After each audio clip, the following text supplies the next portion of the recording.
नमस्कार, आप देख रहे हैं Champaran mirror, RGS Bihar news और एसएस भारत। हम सभी यहाँ यूट्यूबर पत्रकार आज महानवा डुमरी मनीष कश्यप एक बिहार के बड़े पत्रकार के घर पर पहुँचे हैं। आज ही के दिन उनके घर पर कुर्की जब्ती हुई और उनकी गिरफ्तारी भी हो चुकी है। ऐसा पुलिस का कहना है कि जगदीशपुर थाना में उन्होंने गिरफ्तारी दे दी है। सवाल दो उठते हैं कि अगर आपने जब गिरफ्तार कर लिया तो कुर्की जब्ती की क्या ज़रूरत थी? क्यों एक छोटे कोई बड़ा घर भी नहीं है, जैसे तैसे इस परिवार में लोग अपना जीवन व्यतीत करते हैं, उस घर को तोड़ने की या कुर्की करने की क्या ज़रूरत थी जबकि वह पत्रकार सरेंडर कर चुका है? दूसरी, कौन ऐसी बड़ी अपराध कर दिया उसने कि पुलिस को इतनी जल्दी आनन फानन में कुर्की जब्ती का भी आदेश लेना पड़ा और कुर्की करना पड़ा, जबकि इससे बहुत बड़े बड़े अपराधी खुलेआम घूम रहे हैं और कोई उसके पीछे नहीं पड़ता है। और एक छोटे से, जिसके सन ऑफ बिहार के नाम से भी जाना जाता है, और यह भी कहा जाता है कि इस पत्रकार के पास सबसे अधिक सब्सक्राइबर और व्यूअर है। दूसरी सवाल है कि उनके बैंक अकाउंट को फ्रीज कर दिया गया जिसमें 43 लाख रुपये पाए गए थे। तो क्या इतने बड़े पत्रकार के अकाउंट में 43 लाख रुपया ज़्यादा हो गया, जिसके सब्सक्राइबर मिलियन में है, व्यूअर मिलियन में है, और जिसके यूट्यूब के कई अकाउंट चलते हैं, कई उसके सोशल प्लेटफॉर्म पे, फेसबुक पर पेज चलते हैं, यूट्यूब पर पेज चलते हैं और बहुत अधिक पैसा आता भी है। तो क्या इस पर क्वेश्चन नहीं बनता है कि उसके यूट्यूब से या फेसबुक से इतने पैसे नहीं आ सकते हैं जो उनके अकाउंट को फ्रीज करना पड़ा? कौन सी ऐसी आपराधिक अनियमितता उसमें पाई गई कि बैंक वाले और पुलिसकर्मी मिलकर के उनके अकाउंट को फ्रीज कर दिया? और इस छोटे से घर को तोड़ करके क्या हासिल हुआ पुलिस को, जबकि वह ऑलरेडी आज अपनी गिरफ्तारी दे चुके थे? जैसे ही पता चला कि उनके घर पर कुर्की हो रही है और उसी समय वो जगदीशपुर थाना में अपनी उपस्थिति दर्ज करा करके समर्पण कर रहे हैं और उस समय कुर्की जब्ती भी हो रही है, तो कहीं ना कहीं यह पत्रकारों को दबाने की कोशिश की जा रही है और लोगों की सताने की कोशिश की जा रही है। हर तरह से सरकार यह चाह रही है कि सरकार के विरोध में उठने वाले आवाज़ को दबा दिया जाए। हमारे सामने बहुत सारे लोग यहाँ के हैं और माहौल इस तरह का बना हुआ है कि खुलकर कोई कुछ अब बोलना नहीं चाह रहा है, क्योंकि जब पत्रकारों को दबाया जा रहा है, जेल भेजा जा रहा है, तो आम जनता किसके भरोसे खुलेआम कुछ कह पाएगी? विरोध करने की ताकत पत्रकारों में होती है और उस विरोध को इस तरह से कुचल दिया जा रहा है तो साधारण जनता तो ऐसे ही डर कर बैठ जाएगी। तो इसका मतलब पुलिस प्रशासन और राजनेता अपनी मनमानी करते रहेंगे और लूट मचाते रहेंगे और जनता मूक दर्शक बनी रहेगी।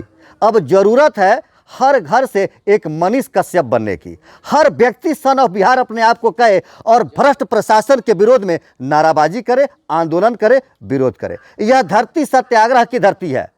चंपारण भारत को आज़ादी दिलाने में अहम भूमिका निभाया है और अब मुझे आशा लग रही है कि शायद यही चंपारण इस भ्रष्ट सरकार को गिराने में अहम भूमिका निभाएगी। हमारे साथ मनीष कश्यप के ही चचेरे भाई हैं, खड़े हैं। आप देख रहे हैं कितने उदास और मायूस होकर खड़े हैं। कहीं ना कहीं दुख तो है। हम इनसे भी दो चार शब्द जानेंगे कि कौन कौन सी वस्तुओं को पुलिस लेकर गई है और क्या महसूस कर रहे हैं ये। आपका नाम? जयराज। जयराज जी, पुलिस से आपके सामने ही कुर्की की है जी। कौन कौन सी वस्तुओं को ले गई? वो सब कुछ लेके चले गए, कुछ भी नहीं छो, गाड़ी वाड़ी जो जितने सामान थे सब लेके चले गए। सब सामान लेकर चले गए। अच्छा, क्या आप लोगों के साथ भी कुछ प्रताड़ना या ऐसा नहीं, कुछ? ऐसा कुछ नहीं किया। वो आए सिर्फ हम लोग का वो एक मोबाइल जो जब्त करके लेके चले गए। मोबाइल जब्त किया, इन्होंने कहा सिर्फ अब इनको बंद करो, अब कुर्की जमा करो, बाकी कुछ नहीं कहा। और भी कोई है आपके घर में? हाँ, अभी है सब। ज़रा किसी और से मिलवाएंगे? आज ये देख लीजिए घर फूटे छोटे से घर को और भी तोड़ने का कोशिश किया गया। कुल मिलाकर के हम कहेंगे कि परिवार को परेशान करने की कोशिश की गई है। हाँ, बहुत सारे सामान बिखरे पड़े हुए हैं। इस घर से कुर्की हुआ है। चापाकल भी देखिए, एक आदमी बता रहे हैं। हाँ, क्या बता? ये भी पाइप भी तोड़ दिया गया है। किस चीज़ का पाइप है? जा कल का है। कल का। तो कल यहाँ से तोड़ दिया गया, मतलब पानी भी बंद कर दिया गया, खाना भी बंद कर दिया जाएगा। खाना भी बंद कर दिया गया है। 10 गोला तेलहन भी लेकर चला गया है। तेलहन लेकर गए? जो हाँ, जो हलमा जो चलाते हैं ना, हाँ, 10 गोला उनका चाचा जी का था, वो भी लेकर चले गए। अच्छा, उनके पिताजी के साथ साथ उनके चाचा जी की संपत्ति को भी जब्त कर लिया? हाँ, संपत्ति को भी जब्त कर लिया। अब अब आप देखिए, बताइए, कल भी खुल गया है। कल क्या चीज करता है? पानी भी तो कम से कम पीने देते ना। वाले कोई भी मुस्लिम कुछ भी कर दे उनको नहीं पकड़ते, जितना काम इसमें किया है सिर्फ 10 दिन के अंदर कुर्ती जब्त किया गया है। मतलब सारे व्यवस्थाएं 10 दिन के अंदर कर दी सब गई। 10 दिन के अंदर। और जबकि इनसे बड़े बड़े, ये तो अपराधी कैसे अपराधी कहेंगे कितने बड़े जबकि लोग, मैं अपराधी तो बड़े बड़े नाम घूम रहे हैं, हाँ। उनको कोई नहीं पकड़ने हैं। हमारे सामने मनीष जी के चाचा जी हैं, हम इनसे भी जानेंगे कि किन किन वस्तुओं को ले गया गया और आपके साथ भी कुछ भेदभाव किया गया या अरे कुछ सर सामान है जो घरेलू सामान होता है ना, जी। वही सब ले गया है। अच्छा, तो आपका परिवार और मनीष का परिवार जॉइंट फैमिली है कि अलग अलग? अलग अलग है सब, अलग अलग है, लोग अलग। लेकिन घर यही घर है, घर का बंटवारा नहीं हुआ है अभी? ना घर का भी बंटवारा हो गया है, 2 ठो रूम उनका हिस्सा में है, 2 ठो हमारा, 2 ठो हमारा बड़ा भाई है। अच्छा, उनके परिवार के लोग थे, पिताजी माताजी या और उनका परिवार का कोई नहीं था। उनके परिवार के कोई सदस्य भी नहीं था? परिवार के सदस्य की अनुपस्थिति में कुर्की कर दी गई। अच्छा, आप लोग उसका विरोध किए थे या? ना हम लोग नहीं विरोध किए थे। कोई नोटिस वगैरह मिला था?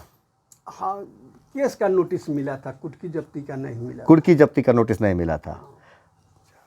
और उस रूम में उन्हीं का, मनीष जी का रूम था। इस रूम में तो कुछ भी नहीं दिख रहा है, मतलब क्या सारी वस्तुएं यहाँ से निकाले सब गई? कुछ लेके चले गए यहाँ से, कुछ भी नहीं छोड़ा, सब कुछ लेके चले गए। सोने के लिए बेड भी नहीं दिख रहा है, बैठने के लिए कुर्सी तक नहीं छोड़ी। जब अनाज तक लेके चले गए तो अब और क्या? भी लेके चले गए हैं। क्या? झालू तक भी लेके चले गए हैं। अच्छा, घर सफाई करने वाला, साफ करने वाला झालू भी लेके चले गए हैं। उनके चाचा जी का मोटरसाइकिल और चचेरे भाई का मोटरसाइकिल और आपकी मोटरसाइकिल लेकर चली गई पुलिस? हाँ, इनकी आपकी मोटरसाइकिल लेकर चली गई, तो आप पर तो कोई कुर्की जब्ती नहीं, आप पर कोई केस नहीं है, फिर आपकी सामान क्यों लेकर चले गए? अब पुलिस जाने, DIG का मिथि था। क्या? SP या DSP लोग हम सामान छोड़ दिए थे, नहीं किए थे। DIG उठवा लिए? बाद में DIG आया तो बाद उसको में आए उठवा ना, दिया। तो हम लोग क्या DIG साहब? बल्कि आया तो फिर DIG आया तो उसको बाइक उठवा दिया। अच्छा, मतलब DIG साहब के आदेश पर इनकी बाइक उठा ली गई।